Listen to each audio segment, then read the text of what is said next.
Tenaga buruh merupakan penduduk yang berada dalam kumpulan umur bekerja iaitu ahli isi rumah yang berumur antara 15 hingga 64 tahun sama ada bekerja ataupun menganggur.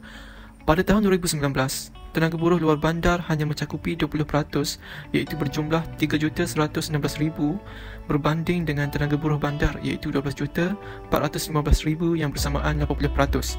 Namun begitu, jika dilihat dari segi tenaga buruh yang bekerja, 96.5% adalah bekerja dan 3.2% status menganggur.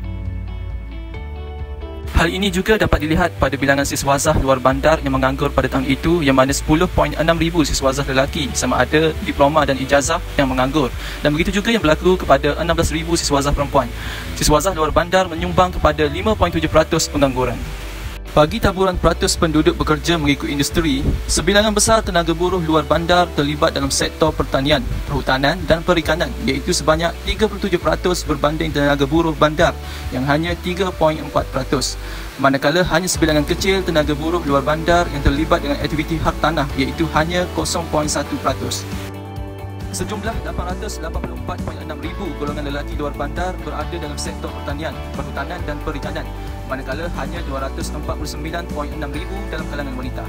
Pendapatan isi rumah penengah di luar bandar turut bertambah pada kadar 3.3% bagi tempoh 2016 iaitu daripada RM3,471 kepada RM3,828 pada tahun 2019. Pendapatan isi rumah purata luar bandar adalah RM5,004 pada tahun 2019, meningkat sebanyak 0.8% lebih tinggi daripada paras nasional iaitu sebanyak 4.6%.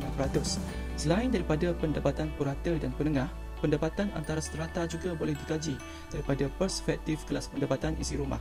Isi rumah berpendapatan antara RM2,000 dan RM3,999 mencatatkan peratusan tertinggi berbanding kelas pendapatan yang lain di kedua-dua strata. Walau bagaimanapun, isi rumah luar bandar yang berpendapatan RM6,000 hingga RM7,999 merekodkan peningkatan tertinggi iaitu sebanyak 1.5% daripada 9.6% pada tahun 2016. Selain daripada itu, isi rumah berpendapatan kurang daripada RM2,000 merekodkan penurunan di kedua-dua strata. Terdapat juga jurang pendapatan antara luar bandar dan bandar. Analisa jurang pendapatan yang dikira berdasarkan pendapatan purata luar bandar dibahagikan dengan pendapatan purata bandar, menunjukkan nisbah bandar dengan luar bandar bertambah baik kepada 1:0.58 daripada 1:0.57 pada tahun 2016. Di Malaysia, kaedah pengukuran kemiskinan mutlak ini telah dilaksanakan sejak tahun 1977 lagi dengan menggunakan pendekatan kos keperluan asas. Melalui kaedah ini, satu paras keperluan minimum yang dikenali sebagai pendapatan garis kemiskinan (PGK) telah ditetapkan. Komponen PGK ini terdiri daripada dua kategori iaitu PGK makanan dan PGK bukan makanan. Nilai PGK makanan diperoleh melalui penetapan keperluan kalori bagi sesebuah isi rumah.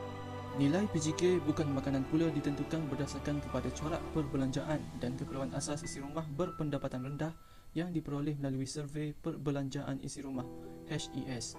Jumlah PGK adalah hasil tambah PGK makanan dan bukan makanan. Sesebuah isi rumah dikategorikan sebagai miskin mutlak jika pendapatan keseluruhan isi rumahnya berada di bawah paras nilai PGK, manakala isi rumah dikategorikan sebagai miskin tegar jika pendapatan keseluruhan isi rumahnya berada di bawah paras nilai PGK makanan. Kesemua nilai PGK bagi setiap isi rumah dibahagikan dengan bilangan keseluruhan isi rumah di Malaysia. Insiden kemiskinan mutlak keseluruhan bertambah baik daripada 7.6% pada tahun 2016 kepada 5.6% pada tahun 2019. Dalam tempoh yang sama, insiden kemiskinan mutlak luar bandar turut mencatatkan penurunan sebanyak 12.4%. Dari aspek capaian utiliti awam di rumah, terdapat berlakunya peningkatan sebanyak 1.3% terhadap pemilikan bekalan air baik, yang mana menjadi 84.7% rumah di luar bandar memiliki bekalan ini. Pemilikan bekalan air baik juga memperlihatkan peningkatan dalam kadar yang sedikit iaitu 0.1% menjadi 99.8%, manakala hanya 27.6% mempunyai capaian ketitipan sampah pada tahun 2019. Dari sudut pemilikan tempat tinggal pula, kebanyakan penduduk luar bandar memiliki rumah iaitu sebanyak 86.4%, 7.7% menyewa dan tinggal di kuarter sebanyak 7.1%.